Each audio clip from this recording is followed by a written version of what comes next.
সবচেয়ে বেশি দুষ্টামিগুলো কারা করছে? যারা অতীতে বাংলাদেশকে স্বীকার করে না। আমরা মনে করি যে রাজনীতি করছেন, রাজনীতি করেন, সিধা রাস্তায় করেন। এই সংস্কার দিয়ে আবার আমাদেরকে প্রশ্ন করে অনেকে, আপনারা কি সংস্কারের পক্ষে না বিপক্ষে? ওটা তো আমারই সন্তান, আমি তো তার জন্য প্রাণ দিতে পারি।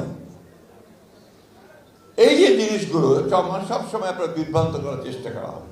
আমাকে কেউ জিজ্ঞেস করলে বলারে আমি সোজাসুজি বলছি মাই চাই।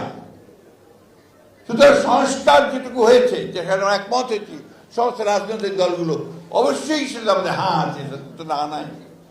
কিন্তু তোমরা কারসাজি করেছে, তোমরা কিছুটা বেইমানি করেছো। আমার বলতে কোনো দ্বিধা নেই। যেগুলো আমরা একমত হই নাই সেগুলো ঢুকিয়ে দিয়েছ। তারপরে আমরা কিন্তু মেনে নিয়েছি যে ঠিক আছে, দেশের বৃহত্তর স্বার্থে, জনগণের বৃহত্তর স্বার্থে আমাদের কাছে যেটা গ্রহণযোগ্য নয় সেটাও আমরা মেনে নিয়েছি। ঠিক আছে, পরে পার্লামেন্টে কি দেখা যাবে।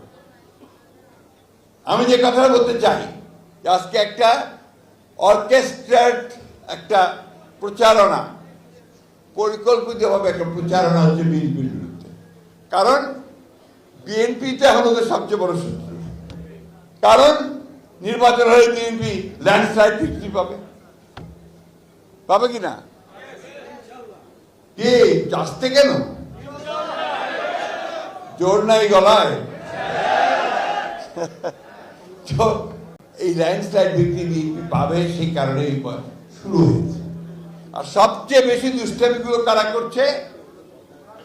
যারা অতীতে বাংলাদেশকে স্বীকার করে না, যারা বাংলাদেশের স্বাধীনতাতে বিশ্বাসী করে না।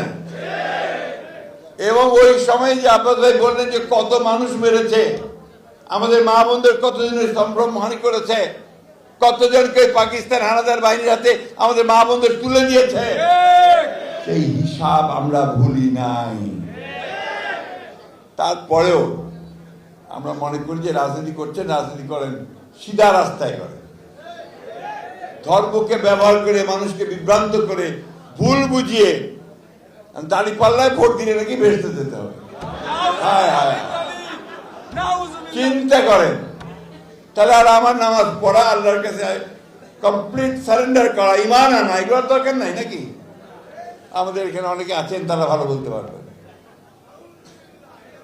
বন্ধুগণ, এরা হচ্ছে এই মুনাফিকি করে, এই মানুষকে ভুল বোঝায়, ভ্রান্তি বোঝায় দিয়ে তারা এই সমস্ত করে।